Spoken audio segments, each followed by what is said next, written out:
बह गया, ये मेरी मछली।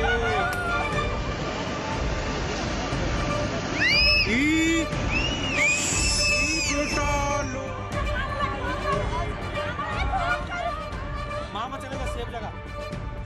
सेफ है मंदिर। உத்தராகண்டில் நிலச்சரிவு காரணமாக பாதிக்கப்பட்ட பகுதிகளில் இரண்டாவது நாளாக மீட்பு பணிகள் நடைபெற்று வருகின்றன. விவரங்களோடு செய்தியாளர் கணபதி இணைந்திருக்கிறார். கணபதி, தற்போது உத்தராகண்டில் தற்போதும் கனமழை நீடிக்கிறதா? அங்கு மீட்பு பணிகள் எந்த அளவில் நடைபெற்று வருகின்றன? உயிரிழப்பு எந்த அளவில் உள்ளது?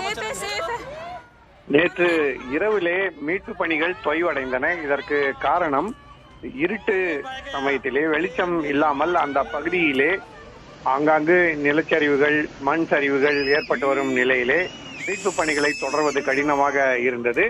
இன்று காலையிலிருந்து மீட்பு பணிகள் மீண்டும் தொடர்ந்திருக்கின்றன. ஆனால் வானிலை இன்னும் மோசமாகவே இருக்கிறது.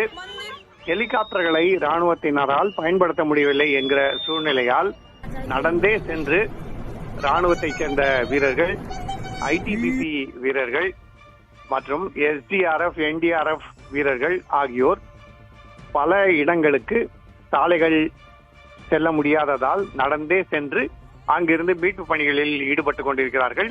இதுவரை 20 நபர்கள் சேரும் சகதியுமாக இருந்த அந்த பகுதியிலிருந்து மீட்கப்பட்டிருக்கிறார்கள். இன்னும் கட்டிடங்களின் இடிபாடுகளிலே எத்தனை பேர் சிக்கியிருக்கிறார்கள், அவர்களிலே எத்தனை பேர் உயிருடன் இருக்கிறார்கள் என்பதை கண்டறிந்து அவர்களை விரைவாக மீட்பதற்கான நடவடிக்கைகள் எடுக்கப்பட்டு வருகின்றன. உத்தராகண்ட் முதல்வர் தாமி நேரடியாக இந்த மீட்பு பணிகளை கண்காணித்து வருகிறார். இதற்காக உத்தராகண்ட் தலைநகர் டேராடூனிலே ஒரு கண்ட்ரோல் ரூம் அமைக்கப்பட்டு அங்கிருந்து அனைத்து பணிகளும் ஒருங்கிணைக்கப்படுகின்றன. அதே போல பிரதமர் நரேந்திர மோடி மற்றும் உள்துறை அமைச்சர் அமித்ஷா ஆகியோர் அவ்வப்போது உத்தராகண்ட் நிலவரம் குறித்து கேட்டறிந்து அனைத்து உதவிகளும் செய்யப்படும் என தெரிவித்திருக்கிறார்கள். ராணுவத்தைச் சேர்ந்த கிட்டத்தட்ட 200 வீரர்கள் தற்போது இங்கே மீட்பு பணியிலே ஈடுபட்டிருக்கிறார்கள். அவர்களுடன் ஐடிபிபி, என்டிஆர்எஃப், எஸ்டிஆர்எஃப் வீரர்கள் ஆகியோர் மீட்பு பணியிலே ஈடுபட்டிருக்கிறார்கள்.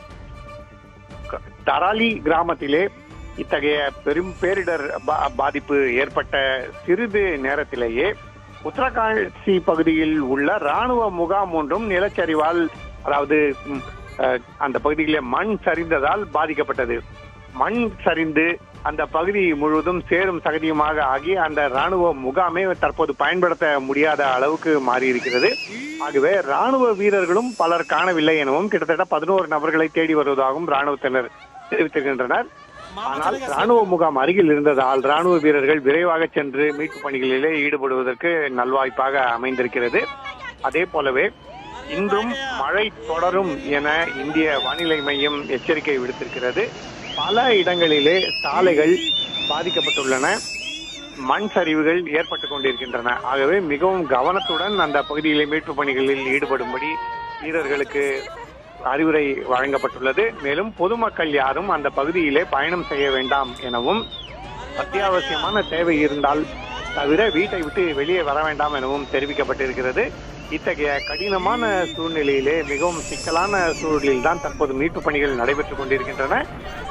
தொடர்ந்து இன்றும் மழை பெய்யும் என எச்சரிக்கை விடப்பட்டிருப்பதால் மிகவும் கவனத்துடன் இந்த மீட்பு பணிகளை மேற்கொள்ளும்படி மீட்பு பணியில் ஈடுபட்டுள்ள வீரர்கள், அங்கு ராணுவத்தை சேர்ந்தவர்களாக இருந்தாலும் சரி, ஐடிபிபி அல்லது என்டிஆர்எஃப் சேர்ந்தவர்களாக இருந்தாலும் சரி, மிகுந்த கவனத்துடன் மீட்பு பணிகளிலே ஈடுபட்டு வருகிறார்கள்.